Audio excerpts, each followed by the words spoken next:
Hey everyone, welcome back to Inside the Cage, where we bring you the latest and exciting updates of UFC.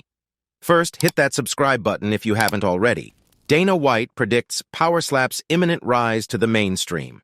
As always, the world of power slap fighting is a risky step for fighters out there. Many fighters from the other sports focused, and in return, it made some significant changes in their life. Just 2 days ago, Turpin stepped into the ring to face Allen, the Kryptonian Klingbile, in front of a crowd of guests at UFC Apex. Guys, it's both nerve-wracking and exciting. As you know, back in 2001, White had to go out and personally beg for coverage from newspaper journalists and editors. But now time changes. He proudly claims that he doesn't need to beg anyone for coverage of slap fighting, an exclamatory change in his fate. "You don't like it?" White asks. "I don't give a s. I don't care. I'm not asking the media for a thing. I don't need them. I heard all this S before, how it's unsafe and this and that.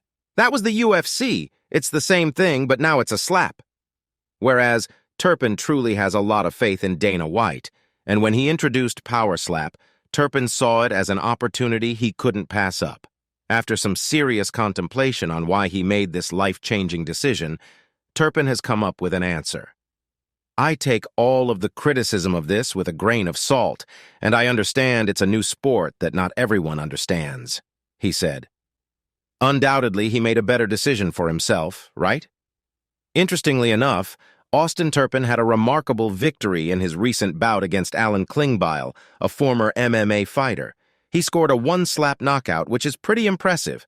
Now, Klingbile himself expressed his confusion that even he doesn't understand why people are quick to judge it as unsafe or barbaric. Perhaps it's natural for something new to face resistance. But as time goes on, opinions might shift. "We get hit once at a time in slap, and there aren't repeated strikes," Klingbile said 2 days before he faced Turpin. "If you get taken down in MMA and you're getting a guy dropping elbows on you, how is that worse than what we're taking?" One thing that Dana White takes great pride in is the organization's safety record. "There is nothing more important to us than the safety of these athletes, and that's why we spend what we spend," he said. "Our track record speaks for itself." At a minimum, they spend $10 million a year to minimize the risks associated with fights. Damn, it's a significant commitment to protecting the health of the athletes. Ronda Rousey dismisses UFC return rumors. Now, you won't believe how much the retirement of Amanda Nunes has shaken up the women's MMA field. Suddenly, all of Nunes' defeated opponents found a renewed sense of hope and opportunity. But here's where things get interesting. There were whispers of a potential comeback from none other than Ronda Rousey. Even though Holly Holm is still in the mix and headlining the upcoming UFC Vegas 77 event against Mayra Bueno Silva. Without Nunes reigning over 2 divisions, there was a glimmer of hope for Rousey to make a comeback, whereas it potentially snatches gold in not just 1 but 2 weight classes. It was a tempting prospect for her countless fans. However, before we get too carried away with excitement, it seems like we need to dampen our hopes a bit. As Ariel Helwani from Emma Fighting has reported that Rousey has no intention of returning to the Octagon. It's not exactly a shocker, considering Rousey has been active in professional wrestling, even taking down the likes of Marshawn Lynch. Plus, let's not forget that she was already dealing with significant injuries before her retirement in 2016. It's a bit of a bummer for fans who were hoping to see Rousey back in the cage. So while the rumors and excitement were swirling for a moment, it seems like Ronda Rousey's return to MMA is not in the cards. But who knows what the future holds? Dumont labels Chandler immature in the Octagon. It's interesting to hear Norma Dumont's perspective on her upcoming fight against Chelsea Chandler. However, Dumont believes that her experience will give her an advantage in the bout. She is confident in the level of her experience. During her interview, she expressed her beliefs and stated, "Even though Chelsea's going on 30 years old, I feel like she's mentally young. She's someone that's developing right now, and she's going to start understanding some things now about being inside of this organization," Dumont told. Whereas, she talked about the actual behavior of her opponent during the fight. "Chelsea, inside the Octagon, is immature, lacks a sense of consequence, and she is bad," Dumont said.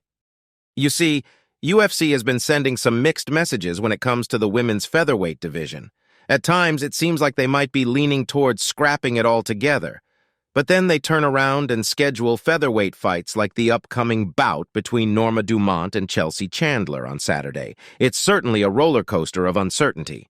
I think if the UFC does not continue with the division, I think it's going to be a huge loss to the UFC. What I feel that on Saturday you're taking this fight thinking that this Saturday you're going to see someone that wants to continue, she said. So yeah, she expressed his desire to be a part of a division. And, in return, fans are getting excited about her upcoming fights.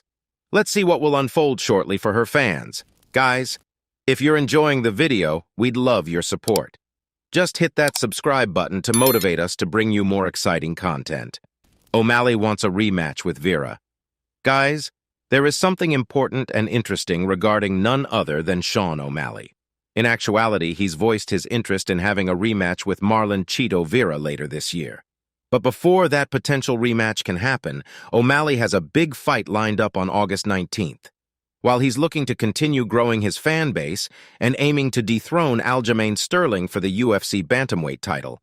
At the same time, Vera is scheduled to fight Pedro Munhoz on the main card of UFC 292, which interestingly is headlined by O'Malley and Sterling.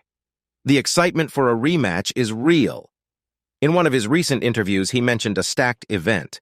I saw Chito did an interview with, I think it was the Schmo, saying if he beats Pedro Munhoz and I beat Aljo Sterling, we could fight at MSG in November.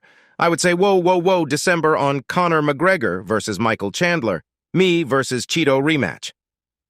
While O'Malley, also known as Sugar, has been on a roll, winning 4 of his UFC bouts. The only blemish on his record is a no contest against Pedro Munhoz. He's been proving to be a real gem. Can't look past Aljo. The dude is a beast, the best bantamweight currently in the world. We're locked in. Been locked in for a long time. This has been the longest camp. This is the first time I felt like I haven't gotten burnt out in camp, which is weird. Moreover, Aljamain Sterling has made a mark in UFC history ever since he became the bantamweight champion with that disqualification win against Peter Yan. It was a controversial ending to their first fight. Since then, he has been on a roll. However, Sterling has one more challenge waiting for him at UFC 292. Now he needs to focus on that fight and give it his all. Nickal aims for future fight with Chimaev at Allegiant Stadium. Last but not least, Nickal has his sights set on a clash against Khamzat Chimaev. It's a matchup that has gathered a lot of attention and discussion, and exactly for a good reason. Despite coming from different backgrounds, Nickal and Chimaev share some striking similarities. Both are shining stars of UFC. The idea of a future fight between Nickal and Chimaev has been circulating ever since Nickal burst onto the UFC scene with impressive performances on the Contender Series. Recently, during an appearance on the MMA Hour, Nickal once again spoke about the potential fight, reiterating his desire for the matchup. He has a vision for the fight and the impact it could have. Everyone wants to see me fight Khamzat Chimaev. I want to fight Khamzat, but I think that we need to build more. He hasn't fought in a while, began Nickal. I would like to see him fight an 85 ER. I'll get a couple more fights. My goal with Khamzat has always been Allegiant Stadium, sell it out for the belt and blow the roof off that place when I smash that guy. I think it's going to take a little more to build my reputation and get to where I want to be and for him to get where to make that fight what it deserves, the atmosphere it deserves. Most recently, Nickal is coming off a victory over Val Woodburn at UFC 290, and he must be feeling pretty good about his performance. On the other hand, Khamzat Chimaev is expected to make a return to the cage later this year due to health issues, but his return is eagerly anticipated by fans and fellow fighters alike. All right, guys, that's all for today. Don't forget to like and subscribe to our channel. See you at the next one. Until then, goodbye.